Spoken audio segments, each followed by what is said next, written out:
Every time I have a guest on the show, I ask them to fill out a brief questionnaire. And one of the questions is, how has divorce transformed your life? This week's guest shared, divorce led me to rediscover myself again. It helped me understand myself better. It led me to get the guidance from amazing coaches, which helped me transform my life personally and professionally. It helped me regain my self-confidence, gave me courage, empowered me to build my strength and resilience. And I learned so much about relationships. If this sounds like you, if this sounds like your goal of please let this divorce be the transformation I need to live my life to the fullest, you are in for a treat with this week's guest. So let's get started. Welcome to the Crazy Ex-Wives Club, a podcast dedicated to helping women navigate the emotional journey that is divorce. I'm your host, Erica, and if you're trying to figure out life after the big D, welcome to the club. Whether you're contemplating divorce or dealing with the aftermath or any of the many phases in between, the club has got you covered. Each week, you'll hear stories from women who have been in your shoes. This isn't about spilling tea on divorce details. This is about giving you the tools to take control of your own healing journey. Listen in weekly for advice, tips, and tools to help you move through each stage of the process. Welcome back to another episode of the Crazy Ex-Wives Club. I'm your host, Erica, and today I have Danna Giroux with me. Now, Danna is an empowerment coach. She is an author. She is a wellness consultant and fellow divorcee who has made it to the other side and is loving the life she's built. So welcome, Danna. I'm excited to chat with you today. Oh, thank you so much, Erica, for having me. I'm very excited about this session with you. Yeah, absolutely. So when Danna and I first chatted, a big theme that came up in our conversation was all around wellness. What does health and wellness really mean, right? How are we rebuilding our strength? And that's what we wanted to focus on today, because there are so many places in your divorce journey where you're probably lying on the floor crying. I don't know if you have these same moments where you're just a crumpled heap, sobbing, and you've got to figure out the strength to pick yourself back up. So, Danna, tell us a little bit about your journey and kind of how you came to be here as this empowerment coach and heavily focused on helping people find that empowerment and that balance. Okay, I'll tackle it one part at a time. So how did I get to where I am today, essentially? Yeah. My career kind of has evolved. It's incorporated different components of health and wellness. When I was young, it started with fitness. My family had me in all sorts of sports, but I didn't eat healthy, or what was aligned with my body's needs. But then as I, approached my teens and my 20s and I got into fitness competing, I really started to tweak my eating and I started to make sense of, wow, when I eat this, I feel better. And then I became a personal trainer and I was doing competitions and working in nightclub industries and doing some modeling. So I really started to focus on food. But at that point, I didn't even think so much about wellness and sleep and stress management until I was a single mom with my son, Antonio. And I did struggle a little there. We all go through traumas in our life. And my sisters used to call it you and your self-help books. So I was always doing these activities and these classes to try and improve my mindset and to help have a healthier view on life and experiences. And then, oh, wow, when I don't sleep well, I start to feel crappy. And while these things help me to manage my stress. So there was a natural evolution from fitness to nutrition to wellness. And I started doing yoga. And yoga is where I really, really started to get into meditation and the mind. I mean, I went to church when I was younger, so that was a spiritual exposure for me. But when I got into yoga, my meditation practice increased exponentially. And that is actually one of the key things that helped me to get through my divorce. It was one of the most important things. So let's dive into that one. I was going to dive into, creating the movement to food, but we're going to switch that. So let's dive into that because I too found meditation. I was aware of it. You guys, I worked for a lifestyle beauty brand. I taught meditation. I led them in all of my trainings. I understood the benefit, but I had never really embodied it like I finally did navigating my divorce. And so I think it's such a powerful tool, but it's also something we hear about all the time. We think it means that we have to be like cross-legged in the corner of a room, right, with our eyes closed for 45 minutes. So how did you start to transition what your meditation practice looked like? Or actually, what did it look like? What did meditation mean to you? So meditation, it kind of evolved and it took different forms, and plays a role at different parts of my life in different ways. I actually had a problem meditating. In yoga, I Mm. used to lie there and I used to spin. And I was like, oh my God, I can't stop the thoughts. And there was this amazing teacher I had. Her name was Krista. And she's like, Danna, you got to think of it like clouds passing in the sky. And I was like, well, you mean I'm not supposed to stop the thoughts? She's like, no, eventually they will. Thoughts will calm down and you'll have revelations. But you have to let them pass, because this is our monkey brain. Everything's just a constant chatter. And so when I was going through my second and third pregnancies, I did pre and postnatal yoga. And at this point, I was, meditating at home, but it was mostly with yoga I was doing it. And then I started to do more yoga retreats, and I really started to like how it was making me feel. So I started doing it at the beginning of my day. Well, when things started to fall apart in my marriage, and I was starting to question a lot, and I was looking for something to help me understand myself better, sometimes I was meditating to I'm going to deal with him and all his shit. But what I realized was, I didn't start completely on my own. I did a lot of the guided meditations, Mhm. everything from like Deepak to Gabby Bernstein. I did all sorts of the gurus to get guidance in terms of journaling and to wrap my head around certain circumstances. And those kind of set me up to go into a deeper spiritual practice. And that is what I was doing even as the marriage was breaking down, when I was trying to understand why I was feeling a certain way. And then so it went from, after yoga class to like in the mornings, maybe 5-10 minutes, and then me doing whole week-long challenges, or like 30 minutes. And then in the middle of the divorce, my meditation practice was about an hour meditating and journaling a day. And the journaling and the meditation shifted, because what happened was, because I was looking in the past and journaling so much about what happened, at one point I had to shift it and say, my girlfriend's like, Danna, you have to rewrite your story. She's like, I know this is hard, but you need to reframe the dialogue like you're the heroine of the story. And as long as you keep on talking about the past, like we keep on going back there, let's look forward. And I'm so grateful she did that, because I didn't realize I was kind of stuck. But you have to go through it. You got to cry. You got to just work through the emotions. And it is one of the hardest things you're ever going to go through. But the meditation and the journaling and evolving how I meditated and visualizing future possibilities and feeling how I'm excited to feel like the way I am now. It was important, but it was a lot of time. And also because you're so stressed out when you're going through divorce, working out was good, but you also need to do stuff that reduces stress and that calms your nervous system, because you're under so much stress. There's so many key pieces in there. I struggled too. When I first started meditating, I couldn't get the thoughts to shut off. I actually thought I was like losing my mind, because the more I tried to meditate, the louder they got in my head. And I'm like, I can't get them to stop. Why aren't they just being quiet? And it was that shifting of, you don't have to stop. Like instead of like clouds passing by, I'm like, oh, there it is. I'll deal with you later.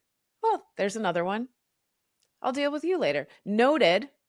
Coming back to where I'm at, right? And using tools like using a guided meditation really helped me be able to shift into the more quiet space, because again, it gave my mind something to focus on. So I was like, great mind, you don't want to shut off. You're the monkey mind, you're going 90 miles an hour, and the stress, the anxiety, the divorce issues were ratcheting it up. Okay, just listen to this thing at the same time while I'm calming my body, right? Because there's always this mind body balance. The other thing is, it doesn't have to be an hour, you guys. Eventually mine became longer too, and they became like this amazing retreat, because you fall into this like half sleep. I call it like being in between worlds, where you're meditating and all of a sudden you slip into this other world where you're super detached from your body. And that's delightful. And if you're new to meditating, don't expect to get there on day one. Expect that at the end of the 5 to 10 minutes that you meditate, you just feel less stressed, or you feel like, I can handle this again. Okay, I'm ready to go back to this stressful situation, or hey, I'm ready to tackle that text or that email. As you progress through it, it helps to regulate your nervous system, right? The physical part of your body is triggering your mind. The two are connected. And so that meditating, even that 15 minutes, because I am guilty of, I'm just so tired. I just want to go to bed. 5 minutes before you go to bed or 5 minutes when you start the day will transform all the other minutes around it. And then journaling, you guys, journaling. And I love what you said, your friend, I had a friend too, finally call me out and be like, when are you going to get mad? Like, you got all these reasons why it's okay for what he did. It's not okay. Like, get mad. There comes a day when you are done sitting in the past and in the pain. And you've up until that point, journal it out, write it out, you cry it out, you scream it out, you therapy talk it out, you do whatever you need to do. And then all of a sudden you're like, God, I'm just tired. I'm tired of the same stupid feelings. I'm ready. And then you start to shift and move forward. So I love all that. So many nuggets of wisdom in there. So thank you for sharing all of those. So let's go back though and talk about the other one, because when we had first talked, I was like, oh my gosh, my listeners need this focus and this help around health and wellness, because I think we overcomplicate it. And divorce is so stressful anyways. And so trying to rework all the other things, and now you got your kids and you don't have the extra help. And how are you finding time for the gym? And it doesn't need to be that hard, but it is important to be moving the body and to be well fed, well slept, and movement. And it was really those three pieces that are kind of the three cornerstones of how you want to build your wellness approach. I think what we need to do is get back to basics when it comes to eating. And I often, the easiest thing as I drink my extra large Starbucks. So hey, I've got my extra big coffee, and it's got homemade cashew milk. And why I have homemade cashew milk, okay, is because there's so much crap put in these pre-made nut milks even. And like, it's cashew milk is so easy. You literally soak the cashews for 5 to 8 hours or more. And then you can blend them in water, like drain them and blend them in water. You have your own cashew milk for 5 days. And it's simple. And these are little things I do, right? Take a sip. So what I'll say, you guys, is the caveat before we jump into this, because you're looking at two people who have dove deep down the health and wellness thing. And I'm in a place of restarting mine, had a big move, had a big transition. I dropped a lot of my health habits and now I'm working them back in. Don't overwhelm yourself. Take one or two. I do it wrong. I confess, I do it wrong. And I go, oh my gosh, overhaul everything. That is not sustainable. This is about making subtle shifts every single week, like your milks and your alternatives. That was one of the first one that I was like, okay, there's all these guar gums and fillers and things so that it acts like other things. Are you just going to get rid of it? Or are you going to make your own, right? These are small shifts that you can make. So now that you've enjoyed your cashew milk, carry on with your wellness tips. So I'm trying to think of like some of the most common suggestions I make to clients, because I'm not about to give a client a meal plan and say, here you go, eat this. What we do is we work with each person because they're an individual, but there's some common things that works for people. So it's get back to eating real food. So food in its natural state, like go to the grocery store and avoid the center aisles as much as you can, but sometimes they serve a place and a purpose. But you want to eat real food and balanced meals. And so balanced meals are healthy carbohydrates, some healthy fat, and some protein. And one of the biggest things is protein, because if we're active, we need to make sure we're getting protein to help refuel and replenish the body. Proteins like chicken, beef, turkey, fish. And then some fish has omega-3 fats, like the healthy fats that reduce inflammation and promote circulation, like salmon and anchovies and sardines. Depends if you like them or not, trout. So I like to get people just to think about trying to eat balanced meals where you get all these, what they call their macronutrients, the protein, the carbohydrates, and the fat. everyone's afraid of carbs, but like carbs is such a big umbrella term. Just try and get it from real food, Plant right? ones. Yeah, Plant. and that Like, has been a big shift lately for me too, because and everybody, everybody's like, "Oh, Whole Foods, so expensive." Okay, so it's got everything organic in one place. So yeah, I'm going to go there. It's like the equivalent of my little Starbucks love mark. I got my Whole Foods love mark. But when I shop from the real foods section, it's a third of the cost of when you go and buy all the box stuff or the pre-created stuff or the pre-done for you. And so everyone's like, "Oh my gosh, it must be so expensive that you shop at Whole Foods every week." And I'm like, once you have your staples, it's like $60 and there's 3 of us. So, and I will confess, we live out in the country, so we buy the cow from the farm. So I'm not buying the meat. So these are little shifts of, okay, I started researching balancing the alkaline level in my body, which really means eat more plants. It means eat a salad at your lunchtime with some protein on the side. It means that if you're going to eat a carb, eat a sweet potato, eat your vegetables, eat your fruit. Those are all real foods that are easy to swap out. Like, oh my gosh, the shift from, okay, after dinner, you're like, GI is a little imbalanced when I'm like craving sugar. So I just ate, I'm totally full. And I'm like, oh, I want the sweet thing. Okay. So that's a side topic, but switching from don't reach for the cookie, don't reach for the cake, reach for the apple, reach for the raspberries, like yogurt with blueberries and a little honey drizzled on top becomes so much more rewarding than all of the sugar. And especially when you're in a place of being stressed out and reaching for the ice cream, reach for the yogurt and blueberries, reach for the apple, reach for a real fruit substitute for some of those treats. And it makes a world of difference. you can even like a trick I tell clients is like, if you want to have something, like even if you say do dark chocolate, Mhm. have a handful of nuts or seeds, because what we want to do is regulate our blood sugar levels. The only thing that negatively impacts, like spikes our blood sugar, is when we eat carbohydrates.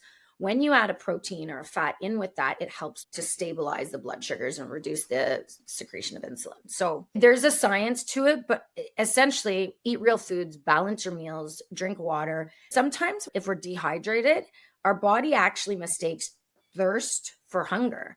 So have a glass of water, little things like lemon juice in your water before a meal to stimulate stomach acid production, right? Like things like that. And for a healthy stomach acid, because we do need acid. Acid is necessary to break down the food in our gut so we can digest, absorb, and assimilate the nutrients. Like I always say to people about nutrition is it's like I have this car body analogy. Usually people go, "Oh, I didn't think about that." So it's like when you want to run a car to run, what do you need to do? You got to put the right gas in it. So if you don't put the right fuel in your car, it's not going to run properly. And if you don't maintain the car in terms of putting the right oils in or putting the windshield washer fluid in, eventually you're not going to be able to see out your windows. It's very much the same thing with eating. Food is here for us to nourish our bodies so it can function optimally. And you can't get it from just one food. We need to eat a variety of food, variety of colors, a variety of food sources. I could talk about this for weeks on end, but I've even had talks with friends who have become vegetarians, because if you're going to be vegetarian, that's good, but you need to know what you're doing if you're removing a whole food group. And because not one food has everything you need. And then it's very interesting nutrition. It's never ending. If you've been struggling to find the right support to help you figure out what your next step is, the club is your answer. Launching this summer, we'll be hosting a private divorce group for you to get the support, the inspiration, and the guidance you need to be able to find the answers for you to finally move forward. No matter if you are unhappily married, trying to figure out what those next steps are, or in those early phases of separation and divorce where it feels like a constant uphill battle and you just want to get your feet underneath you, the club is going to be your place. Every single month, I offer support calls, networking calls to meet other women, and a signature program to guide you from confusion to clarity. On top of that, my most favorite part is every quarter, I'm going to send you a healing gift. You get a kit full of tools, support items, things to help you on your healing journey. The club is going to open up this summer, so make sure to get on the wait list. The link is in the show notes so that you have early access.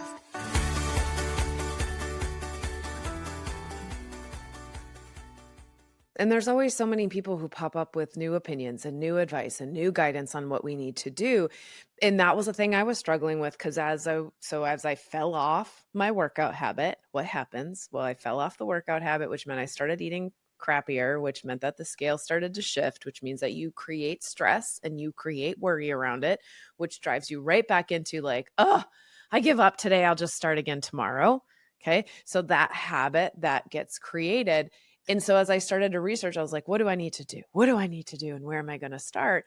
Well, this person says eat more protein, but this person says eat less protein. And then this person says the protein has to be mixed with this thing. Okay.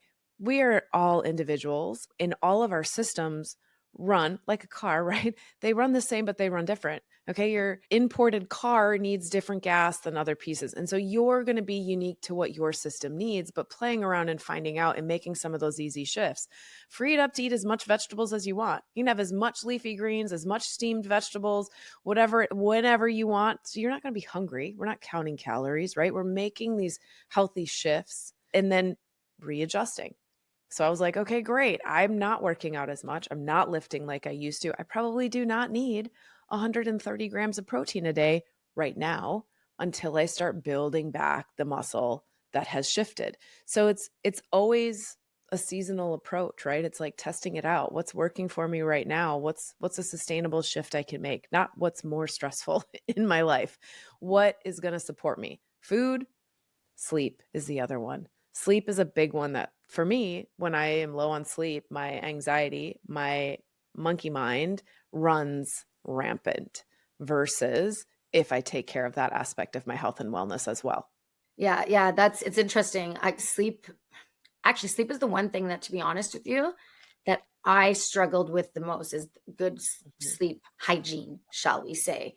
And that stems from when I was younger. It's like I didn't want to miss out on stuff, or I was, boy crazy talking on the phone late at night or whatever when I was younger. And, not that it maybe doesn't happen now that I'm dating again, but sleep is so important. Actually, did you know sleep, there's a direct correlation between increased hunger and lack of sleep? Because when we don't sleep enough and get good enough quality sleep, we actually produce more of a hormone called ghrelin. And it's like a little gremlin. And it's that hormone that tells you, I'm hungry, eat. And that's why, if you haven't noticed, on a not so good sleep night, you may be more likely to indulge the next day. And that's because you're producing more ghrelin. Now, leptin is the hormone that tells you you're satisfied. And when you sleep properly, you produce more leptin. So there's a direct correlation between getting enough sleep and good quality sleep and our desire to indulge. And like eating, I was very on point with eating when I was going through the divorce. And it was one of the core pillars of me remaining strong and resilient, because when you're stressed, and divorce is stressful, and so when you're stressed, it actually depletes your body of really important vitamins and minerals. And so it's even more important to eat healthy so that we give our body what it needs so we can cope and manage better, and then the fitness too, to get out like the energy. But sometimes you need to tweak it according to your stress levels. You need to tweak the type of exercise you're doing. Yeah. And I think, for me, when the separation and divorce hit, I was not sleeping through the night. And I'd been having problems sleep through the night prior to that anyways, because my dad had passed away like the year prior. Okay. So I'm going straight from like grieving the loss of my father into full on catastrophe of he's just done, love you, not in love with you. Great. I'm good. And so sleep was really hard because there were pieces about my sleep quality that I could not directly control. I could not just tell myself to stop waking up at 3 a.m, stop waking up at 4 a.m, right? Like stop worrying about whether or not this is going to be okay when you're trying to fall asleep. And there were things I could control. That's where, again, like meditating at night, doing a 5-minute rundown of my day and letting go of the things that stressed me out and finding the best thing that happened, that really helped to transform things, right? Turning off the TV, putting music on. I loved my gratitude stone You guys, that's on the Etsy shop, but it's just a selenite heart, having that weight in my hand, that feeling of like, it's okay. These were rituals of my Yeah. sleep hygiene, right? These were pieces that I did. I love Abraham Hicks. I put on Abraham Hicks and would fall asleep to that. I'd hold a stone in one hand and I'd do my rundown of the day and I'd hit that to try and allow my mind to follow something so that I could go into a sleep state. So it's so important that you're owning how you're choosing to sleep. I'd put myself to bed early or I'd take a bath before bed. I really prioritized making sure that that part was taken care of because I knew it was already impacted. It was already kind of screwed. It was already messed up from the stress. And so what could I do to still take care of it? Yeah, it's interesting you say that because if you people wake up between say 2 to 4, it's Mhm. actually a sign that your adrenal glands are super stressed. There's something I haven't kind of shared publicly about what I went through with my marriage breakdown. And when the kids were gone, I indulged and I partied my ass off. Like not in a healthy way. And I ended up getting a kidney infection and almost died of sepsis. And Yeah. I realized in the hospital when I've never prayed so much that I hadn't been sober for one weekend since my marriage had fallen apart when I didn't have the kids. When I had the kids, it was fine, Different. but I just I didn't I was struggling to process it and I was numbing myself like Yeah. and it's a real thing. Drugs, alcohol, it's a real thing. And I even with the meditating and everything, it helped, but it wasn't until I got a scare and I was like, what am I doing? And I realized with the kidneys, there's fear. And I had underestimated how deeply it was impacting me. And I was like, I need to start sleeping again. I was aging and I was literally wasting away. And I would sleep like an hour, 2 hours. And here I am, a holistic health coach, trying to coach people on how to live full lives. And I was falling apart because I was almost embarrassed to share that I was kind of falling apart. Yeah. Well, thank you for sharing that on Welcome. here because it is such a powerful story. There's so many ways that we can stay avoidant of doing the work. The reality is the divorce, the separation, it is going to ask you and tell you that you need to do the work. Yeah. And we all stay avoidant, we all leveraging alcohol, drugs, even just staying busy, always constantly having plans so that you're never just alone to sit in the feels. That is a way that we push off doing the work because we are afraid that it's going to hurt more if we look at it. Yeah, I can just cope, I can just deal with it, I can just keep running. And instead, having the right support systems, having the right people in your life, having the right community. We have the club, the private divorce community for that exact reason. If you don't have the right support, it's really hard and it's really scary to be able to move through these levels of healing. So I thank you for sharing that because I think other people really needed to hear it too, that we all do it. And then we have to say, huh, maybe this is not the right way for me to actually rebuild Yeah. and live. You're welcome. Yeah. Thank you. Yeah, Yeah, thank you. absolutely. Well, hopefully you guys have found a lot of tips, right? We started with meditation. We talked about transforming your food. We talked about the importance of sleep. Yeah, the whole like waking up, mine was always 3 to 4. And was it adrenals or the other one too was food? My blood sugar would drop too low. So because I wasn't eating as well as I should have, I was on the other side of so stressed, dropped 30 pounds in under 30 days because I couldn't eat. I'd eat half an apple and become nauseous. Like I was so upset. But my system didn't have what it needed and it was waking it up. Like we got to get you moving. It's also really common. A lot of people are waking up at 3 and 4. And if that's your thing, then look at these pillars we just walked through. What does your food look like? What does your sleep look like? What does your movement look like? What does your wellness look like? Doesn't mean you have to go crazy, join a boot camp and get your butt kicked 3, 4 days a week. But are you getting your steps in?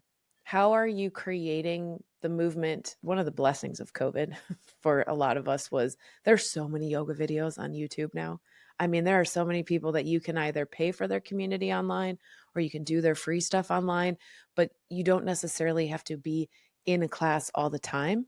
I did my yoga teacher training just so that I would like try and motivate myself to get it done every night. And, sometimes it's just easier to hit play and watch the video. But it's important for you to prioritize your own health and wellness because that is what gives you the strength and the resilience and the ability to know that you can pick yourself up and keep going. So before, Dan, I ask you about your offer for listeners, did you have any other last thoughts or things that you really want people to understand or to take away from what you've learned? I think one of the biggest takeaways was it's important to take care of yourself, because if you don't take care of yourself, you're not going to be able to take care of everybody else. And as women, we always take on so much and we put the family first. And then one day you look in the mirror and you're like, who am I? What the hell happened to me? And what's going on? And you got to take responsibility. And this is like with the offer, like with my new program, part of writing the book I just co-authored on strength and resilience. It's when we live in a state of blame and hate and anger, and you have to go through the emotions. But when you live in that state and you don't take responsibility for your part, we have a part, regardless of however shitty the other person was, because they can be shitty. We still have to I found taking 100% responsibility for me, my ways of being in my relationship, and then working on removing self-victimization and defensiveness. That was a big part of me healing and growing, and is opening up the doors for a very empowered life and living and working on my mindset and really being mindful of the words I say and the thoughts I think, and really choose how I spend my energy and with whom and the people you surround yourself with. And when you make yourself a priority and you have a vision of, this being that's already within you, you do everything aligned with caring for yourself and being that person. And that, I think, is the what I want to connect to people, like relate to people, because sometimes it can feel like, how am I even going to get through this? And there is hope. You just have to make yourself a priority. Yeah, you have to prioritize your own healing journey. And there's no one journey. Everybody's is different. You'll move through the pieces when you're ready. So just know that if you're sitting in that, this feels completely overwhelming or hopeless, or I'll never get through it, you will. Like we're sitting here telling you, we felt the same way. You guys, we felt the same way. I didn't think I'd ever get up off the floor. I didn't think I'd ever stop crying on a Friday night when I was home alone by myself and my son was at his dad's. And it does. And you get to the other side and you can't believe the amount of growth and change and evolution that you've gone through. So we've got all the links for all of Danna's goodies. So Empowered in Heels, True Stories to Empower You with Strength and Resilience. I've got the link for her book down there. I've got Danna's social handle so that you can follow along and be inspired by her journey as well. And she does have an offer. She's got a new launch coming out. Wanted to let you guys know about it and invite you if you feel called to it. So Danna, tell a little bit about your new offer that's launching. I'm really excited. Thank you so much for giving me the opportunity to share. I'm really excited about it. I've even got coaches. I don't know, you work with coaches as well. I've got an amazing team I've been working with, and they're helping me to bring this new offer. And it's an empowered living offer. Empowered him, empowered her, empowered them. And it's all about helping people to reach their fullest potential. And what I realized is while writing this book, living an empowered life, what are the keys to living an empowered life? And what happens to people when they choose empowered dialogue, empowering communication? They empower themselves to reach their fullest potential. Mm-hmm. And this program is fully just around being the best version of yourself so you can be best in relationships. And writing the book helped me realize I want to empower women through relationship breakdown so they can navigate it powerfully while remaining strong and resilient. And as I was starting to speak to empowering women, men started reaching out to me saying, I'm struggling a little. Can you help? I don't know what to do. And so I'm creating an empowered living program, and it's a lot of it's mindset. A lot of it is about empowering dialogue and communication, but it's really helping to people to tune in to themselves so they can grow and evolve and heal and just work on themselves first so they can be their best version of themselves in a relationship. I love that. And it's so important. And that's exactly, where our healing journey lands us. We reconnect with ourselves. We figure out who we are, what we want, who do we want to be in this next chapter of your life. So you guys, all of the links are in the show notes. They are also on the crazyexwivesclub.com under episodes, where you can read the blog post, which is all about what we chatted about today. Thank you, Danna, for joining us today. You guys, until next week, go figure out what your health and wellness pillars are. Don't overstress yourself. Pick one or two simple things you can start doing right now to be better supported in who you are. And that's it. Another great episode of the Crazy Ex-Wives Club, a podcast for women learning how to heal from their divorce. Tune in next week for more advice and tips to help you figure out life after divorce. And until then, give yourself grace, do the best you can, and know that this is all part of the process.